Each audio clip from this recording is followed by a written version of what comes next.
Behind every breakthrough is a simple idea, and getting China and India right strategies for leveraging the world's fastest reveals the ones that matter.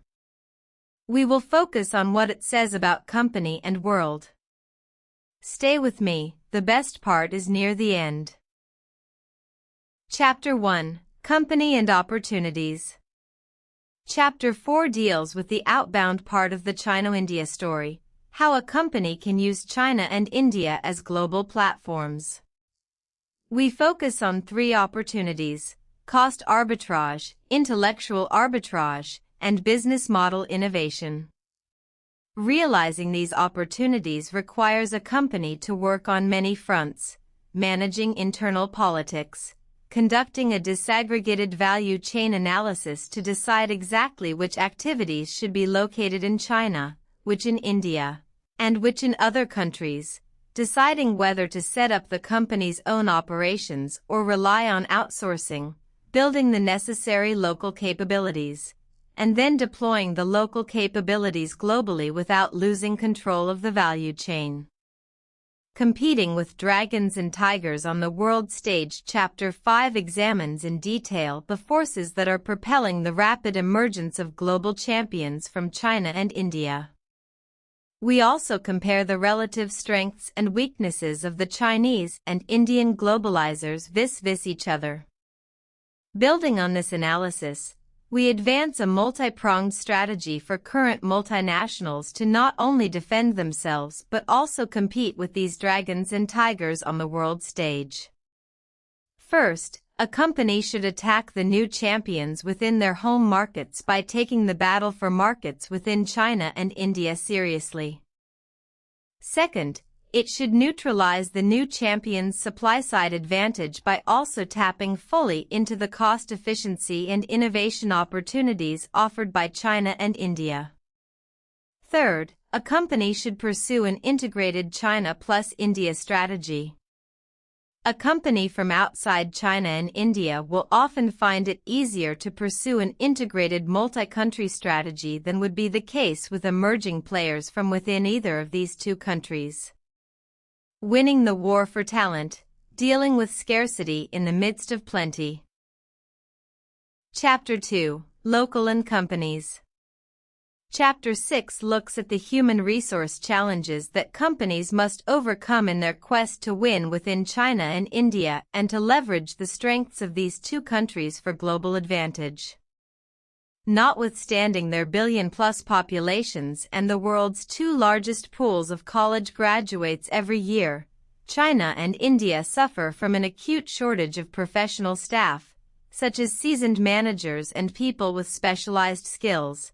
Accountants in China and software developers in India, for example. As such, most companies, foreign and domestic, find themselves engaged in a perpetual war for talent. In an environment such as this, you have no choice but to be market competitive in terms of compensation. However, you do have the ability to increase the odds that the turnover of professional staff in your company would be around 5% rather than 50%.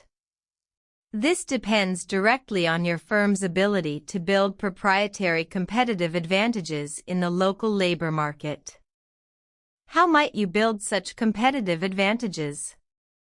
Invest in building a visible and positive profile in the local media and on local campuses.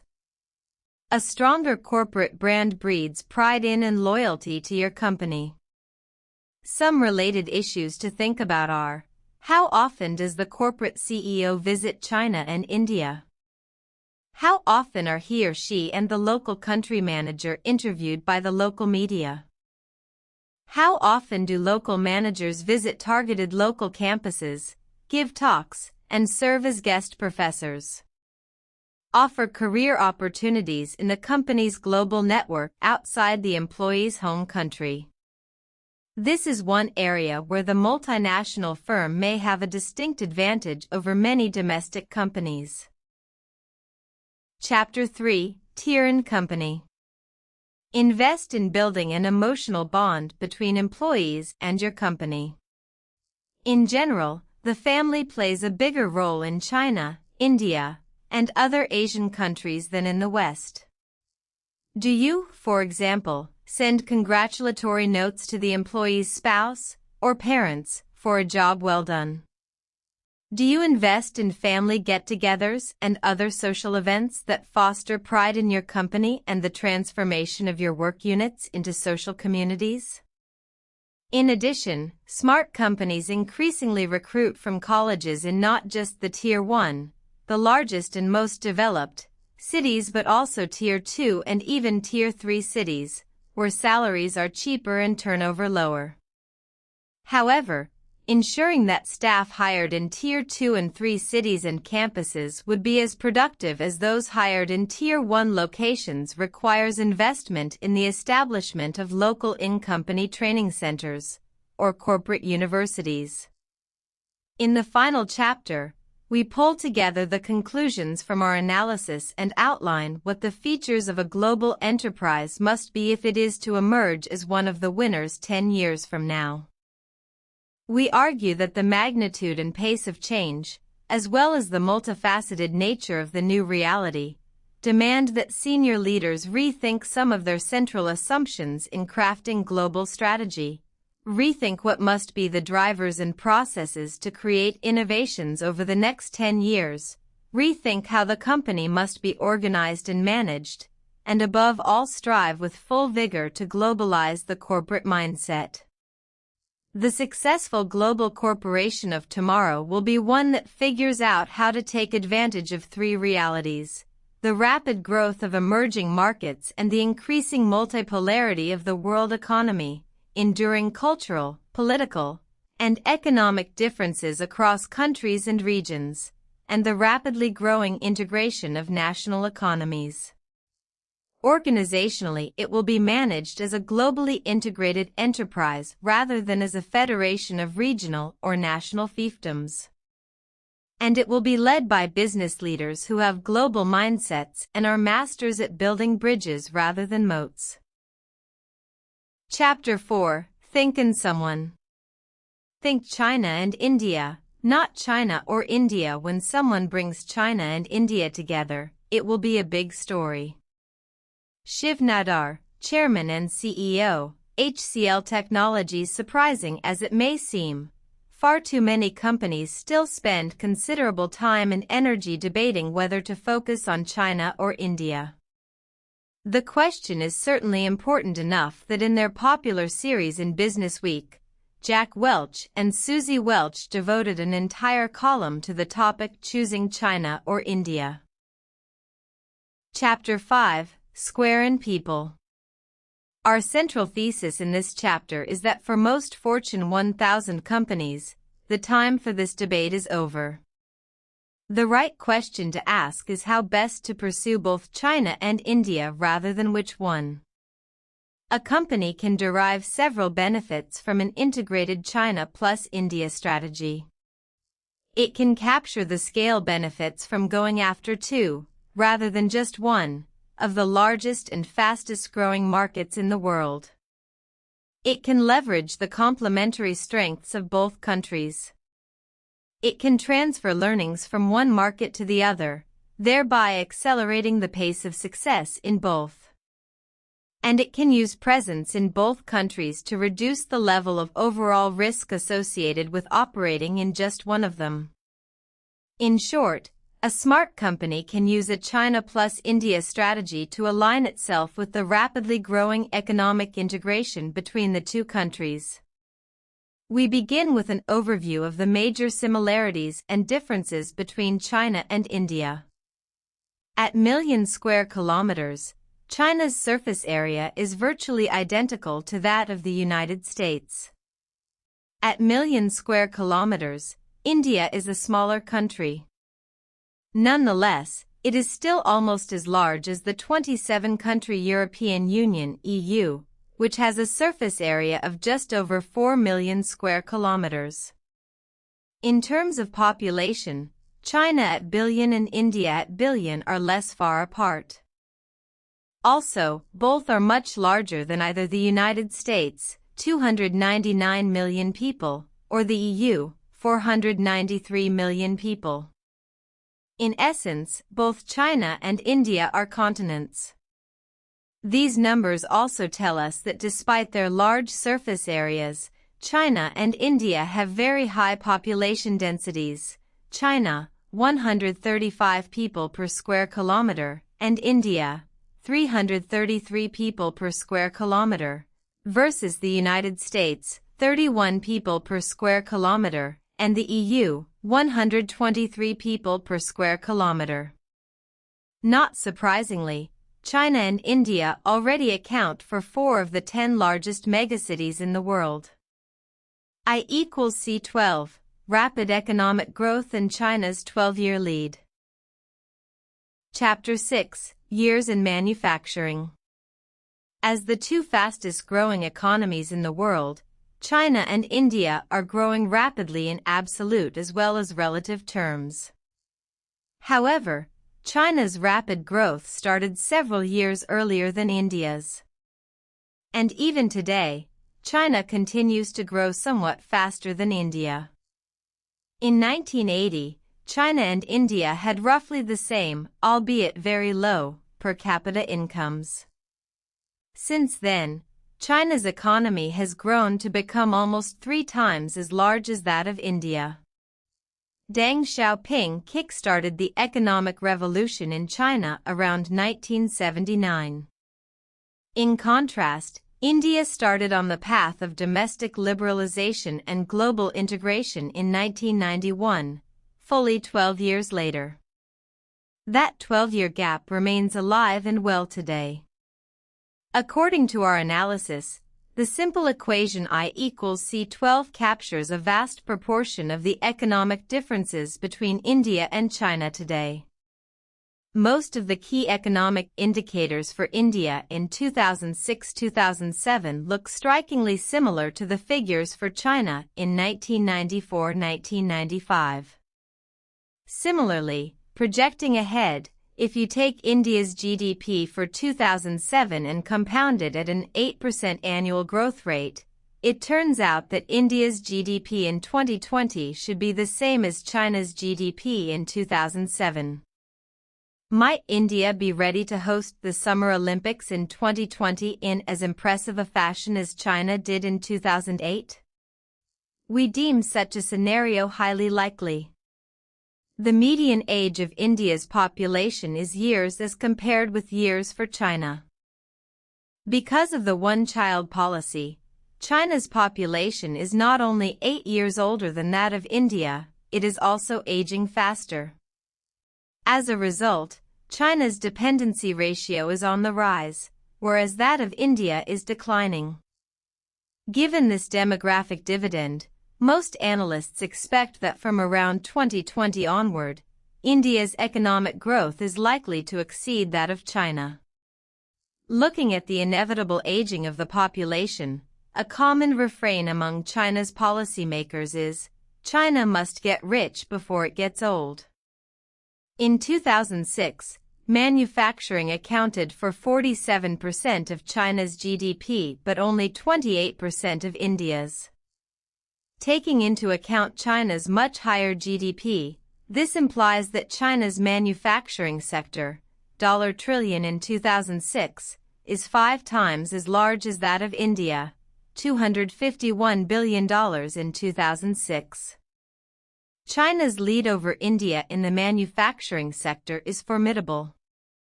It rests on several sources of comparative advantage: larger scale at the plant level, greater experience, significantly better infrastructure, and more compliant labor.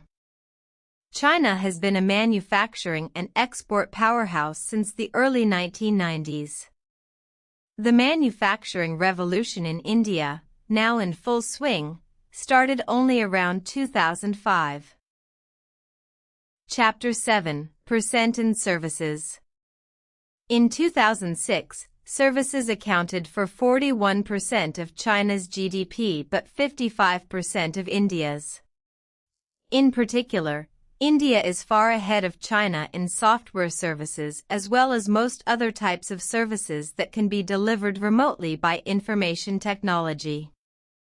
Examples of the latter range from low-end commodity services, such as call centers, to high-end knowledge-intensive services, such as software development, chip design, market research, marketing analytics, legal research, securities analysis, drug discovery services, and so forth.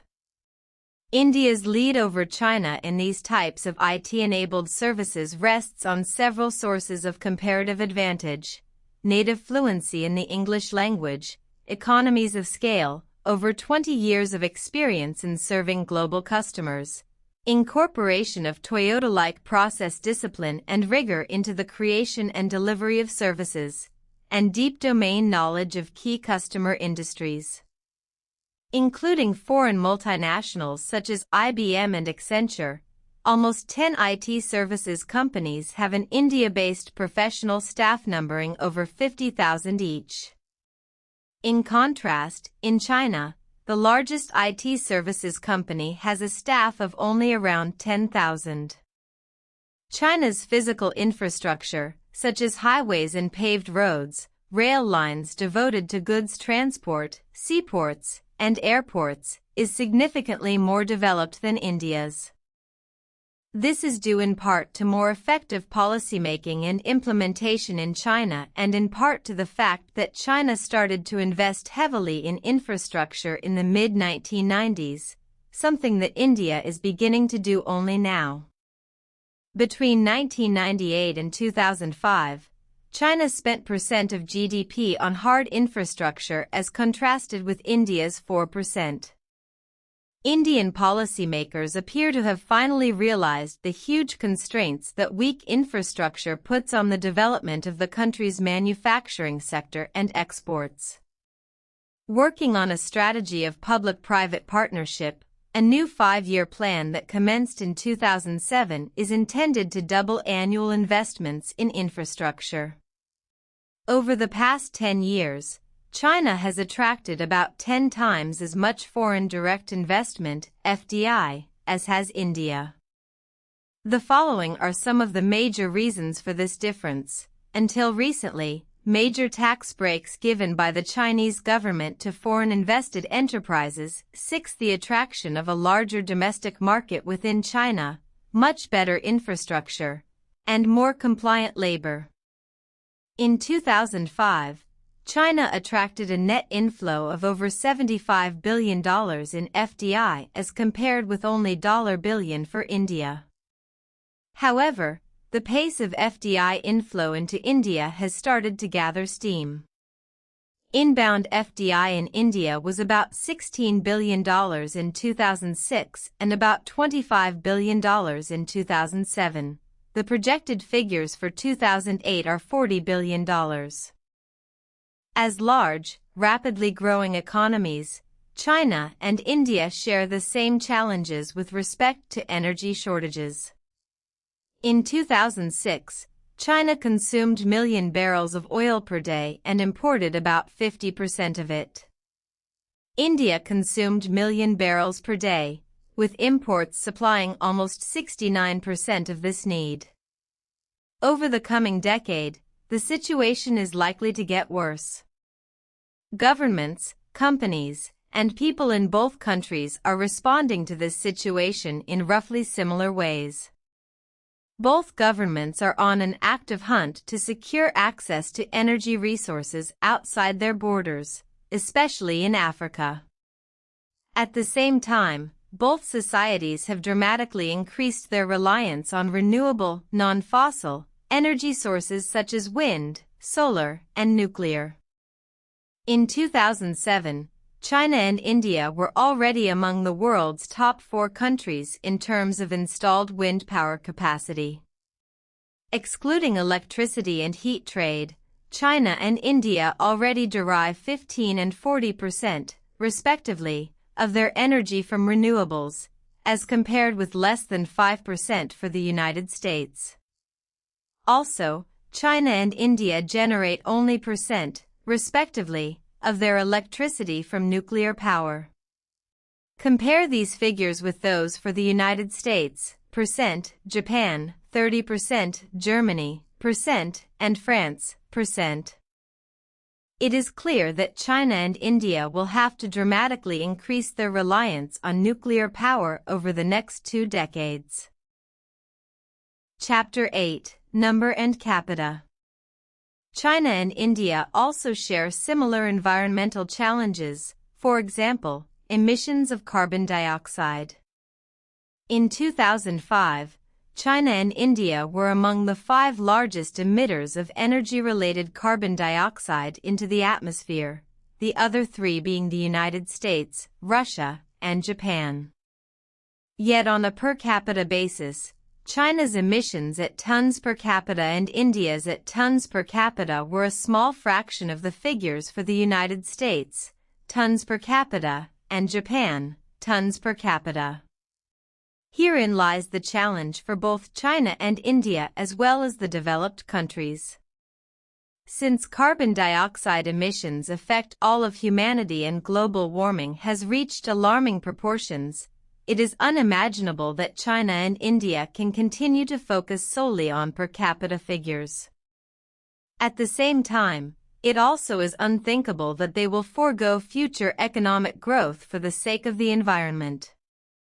Such a situation offers both enormous challenges as well as opportunities. Challenges for the governments in terms of how to come to an agreement regarding cuts in emissions that would be fair to all parties, rich as well as poor, and opportunities for corporations that see the writing on the wall and go full blast to make their products and services radically more efficient on both fronts, energy use and environmental impact. China ranks ahead of India in health and primary education. The 2006-2007 Global Competitiveness Report by the World Economic Forum ranks China at number 55 and India at number 93, out of a total of 125 countries, on measures of health and primary education.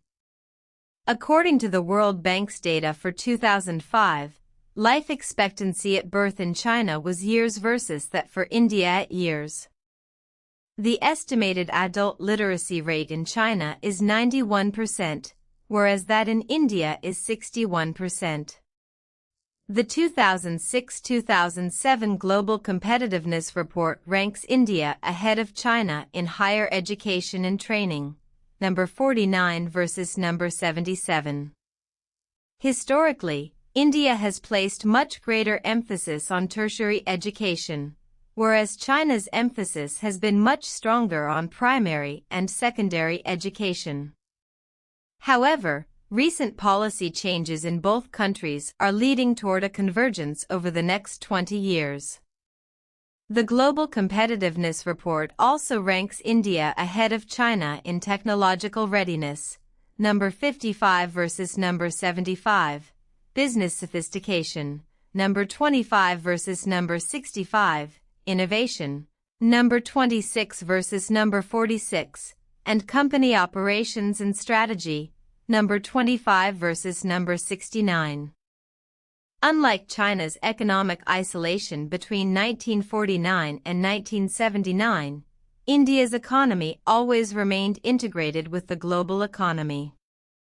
Thus, Indian managers have had much longer exposure to Western management thought.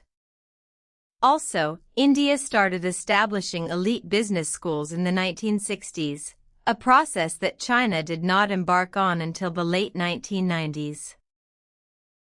That is the heart of getting China and India right strategies for leveraging the world's fastest. If it helped, a quick subscribe keeps more summaries coming.